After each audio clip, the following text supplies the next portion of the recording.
Let's get started. Welcome to the Good Weather Report. Coming in on our broadcast, we're sending it down to the man of the hour of the human weather rod. Unfortunate neighbor, who you hanging with? Realize. Neighborhood meteorologist, I legit predict the thunder's ripping and flickering the light switch, tethered as a smoke fog. Welcome to the Unfortunate Neighborhood, where unfortunately I give you the weather. I want to hop right into it. We can see that there's a storm system that's about right here, and it's going to be coming across this direction, right? Early in the week, if you watch the videos, I was talking about if the storms can start producing before 9 p.m. Sunday evening, that there's going to be a chance for some significant weather. Well, that just so happens to be what is currently taking place. Here's the GOES satellite. We can see pretty much all of America is completely covered in clouds. Right, so right here we can see that that the day one convective outlook for pretty much central United States is all within a marginal to a slight to a marginal risk. Right, slight over here in Kansas to Missouri, tad bit over here in Arkansas, and pretty much northeast Oklahoma. And then down over here, down in Texas, Dallas, Fort Worth, going off down this direction to whatever is down over there. Here is the weather outlook, and I didn't scroll down. I apologize. Let me scroll this bad boy real quick once I figure out where my cursor is. All right. Okay. So here's all the counties that is within that slight chance. The weather outlook for northeast and west central Arkansas, as well as much of northeastern Oklahoma, tonight, tornado risk. It is a risk. I'm not saying that there is going to be one. There is a chance after 9 p.m. Severe thunderstorms after 9 p.m. Greatest area is northeast Oklahoma. Remember how I was saying about like Ponca City, Coffeyville, along that general area? Where we could be expecting some significant storms. Well, that seems to be what is happening. Scroll into it. So here is the HRRR. And so the HRRR, we're going to be looking at the HRRR and the NAM 3 kilometer. And the reason why we're going to be looking at those is because those are short-range models, right? They're more accurate than the GFS and the European model and the CFS. So we're going to be taking a look at the HRRR, and we can see pretty much all throughout the day up until about 9 p.m. we see this line of storms that are popping up right here, right, as well as down here in Texas. Well, here is 10 o'clock. We can see that this line of storms right here is currently moving towards the east. I understand that this video is not funny, and I apologize, but with us getting a chance of this type of weather, I want to take it seriously. Whenever we're out, whenever we're talking about storms possibly rolling in, yes, by all means, I will gladly be funny. But when there's people lives at risk, I have to be serious about it. All right, so here's about 1 a.m. right here. And then this set of storms went the wrong direction. This set of storms right here is what I was referring to earlier off in the week, where if these can start forming before 9 o'clock, which we can see right here, like right there at that 9 o'clock range, where they can turn significant. And as we can see that, and then it clears out about 2 a.m. or 4 a.m., give or take. Here is the most unstable cape. Convective allowance potential energy or available potential energy. And this is what feeds the storms into being supercells. So we can see this line that's right here.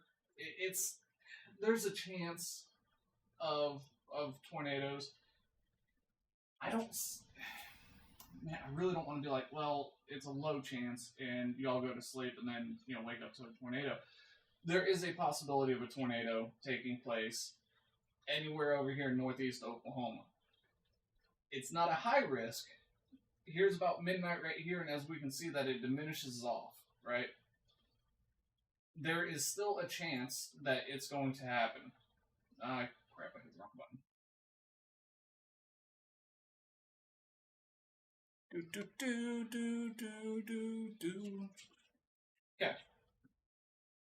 Here's the NAM 3 kilometer, right? And very similar to the HRRR, about 9 p.m. or so, we get this line of storms coming in, right? Here it's showing that the line of storms is, there we go, is about this big, right?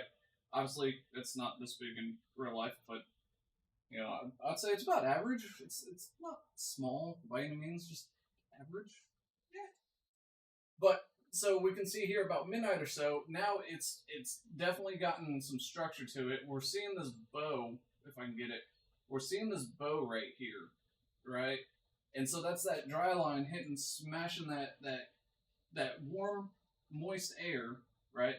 And if we are going to see some tornadoes, I'm going to say down in this general vicinity is where we're going to be seeing the tornadoes at tonight, right? And then we see this line right here, about 1 a.m., give or take, and like I said, we can see it coming through.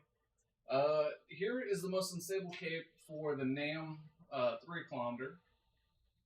Let's get about, so this is about 6 p.m., so it's about, I think it's about 6 p.m. right now at this point in time, Saturday. And then push off until the midnight. So right here we see about midnight right here, right? Let's take a look at the sounding charts. So with the sounding charts right here, what we were expecting is a cap inversion, a temperature inversion, right? To where the temperature was going to go off this way, the dew point was going to go off this way, and it was going to cause a gap going up, right? And if that took place, then significant storms would not be happening, right? But as we can see down over here, we can see that there is no cap. They're touching, right? And then we see over here that there's a possible hazard of a marginal tornado. Take a look at the low-level shear right here. We see that if it can go the right direction, it goes up and does weird stuff. Down over here, we see that the most unstable cape, is in the 2700 range. Anything above 1500 can cause supercells and significant weather. One thing I do want to take a look at is these lines right here, right? These lines are wind speed. And sorry, my dogs are barking right outside the door, and it's distracting me a little bit. So down here at the ground level, which we can see that right here at 0 kilometers above the ground, we see that the winds are pretty much going, southeast, southeast, and then go up to about 3 kilometers up, and they're going west, southwest. So they're kind of splitting off right there. Take a look at another set. So again, with this one right here, there is no gap right here. And we're seeing most unstable at 4,000, right? That's not necessarily a good thing. Inflow shear is about 19. It's not terribly bad, right? But then again, the marginal risk of a tornado. And this is overnight hours, right? So make sure you guys have your weather stations and whatnot.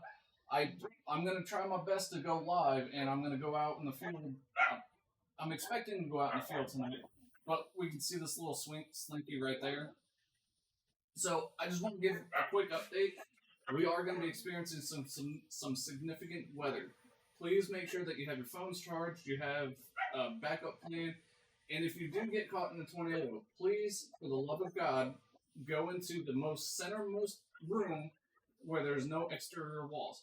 If you cannot get to, like my house, where I have no room where I can get to without being, like in my house, I don't have a room that's in the interior where no walls touch the exterior, right? Best place to go, grab your mattress. I know it sucks, but grab your mattress, go lay your ass in the bathtub. I promise you, it's a hell of a lot safer than sitting in your lawn chair looking up and like, oh, damn, that sucks, right? So, y'all, like like I said, I'm probably going to go live tonight. There's a high chance of it. I may actually go out into the field. That's still in the works. But please be safe tonight.